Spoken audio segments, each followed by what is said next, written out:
مربوط به همون سال مالی و مالیاتی باشه. یه نگاهی بهش داشته باشیم. خب ماده 95 آیین‌نامه اجرایی ماده 95 بابت بحث صدور صورت حساب خب در ماده 147 درگیر و دخیل هست، ماده 149 درگیر و دخیل است. اما نگاهی به پیشینه این بندازیم برمیگرده به قانون مدنی و سایر قوانین حاکمیتی دیگه‌ای که وجود دارند که در خیلی از موارد ارجح‌تر از قانون مالیات ها هستند، اما به شرط اینکه ما بدونیم در چه موقعی، در چه زمانی و نسبت به چه موضوعی بیایم کدام یک از این قوانین رو ارجح‌تر بدونیم. یه موقع‌هایی هست ما در فرایند رسیدگی، حسابرسی و یا دادرسی مالیاتی خب قانون اساسی رو داریم، قانون مدنی، دادرسی مدنی رو داریم، بحث حقوق شهروندی رو باید استفاده بکنیم ازش در زمینه فرایند دادرسی مالیاتی.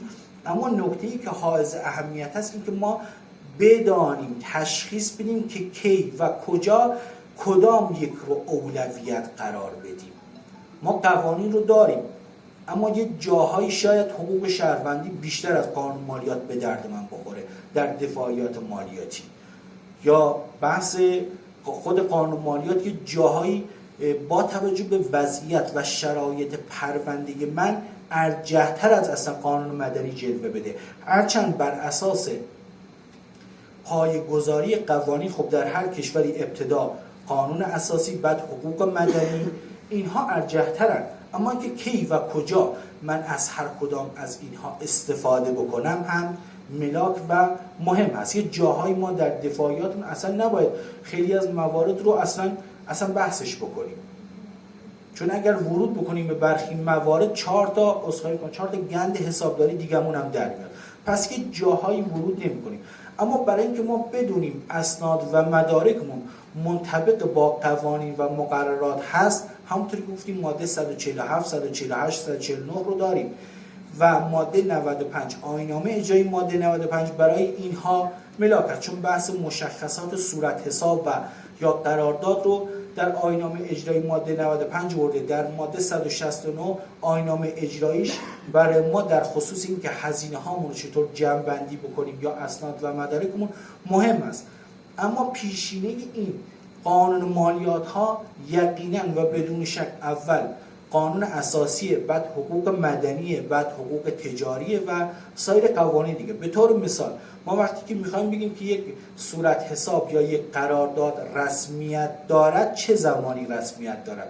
زمانی رسمیت دارد که طرفین معامله مشخص باشد، هبه و یا بحث مبلغ مشخص باشه.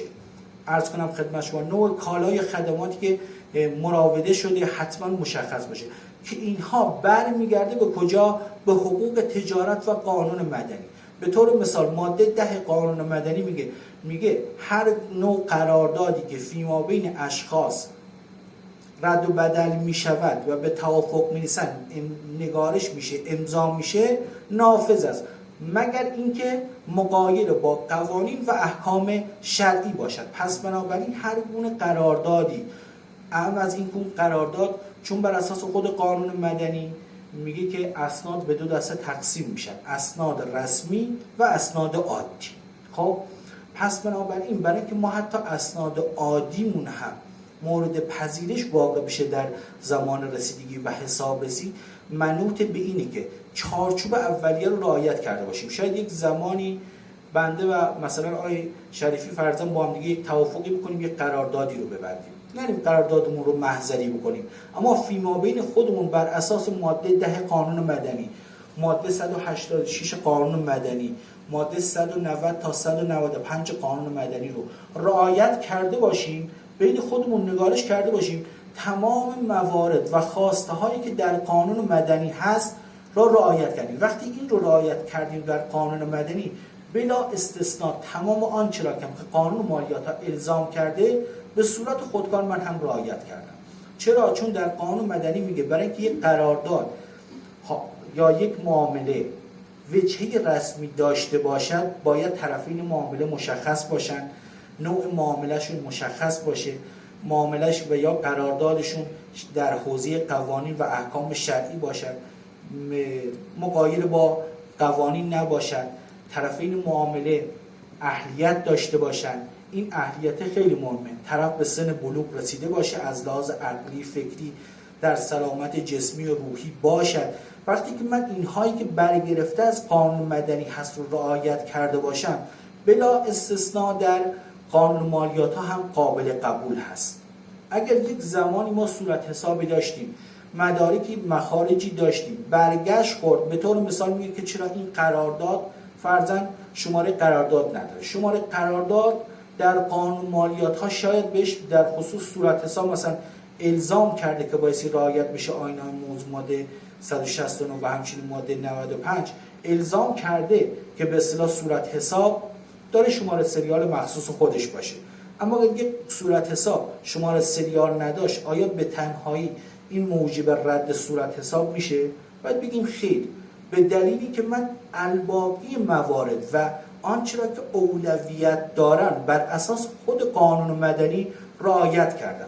مبلغ معامله مشخصه، نوع معامله شرعی بوده، خرید و فروش مشروبات که نداشتم، اصلا هم که خرید و فروش نکردم، عاشق و شیدا و دیوانم که نبودیم. پس بنابراین الزامات اولیه رو من رعایت کردم بر اساس قانون مدنی. به صورت خودکار قانون مالیات ها رو هم پوشش میده. اگر نهایتش اینه که خیلی اوقات میگه چون تو صورت حساب رسمی صادر نکردی، این با توجه به این که من الزامات قانونی رو در قانون مدنی و یا حقوق تجارت و یا بحث قانون اسناد تجاری رعایت کردم، صورت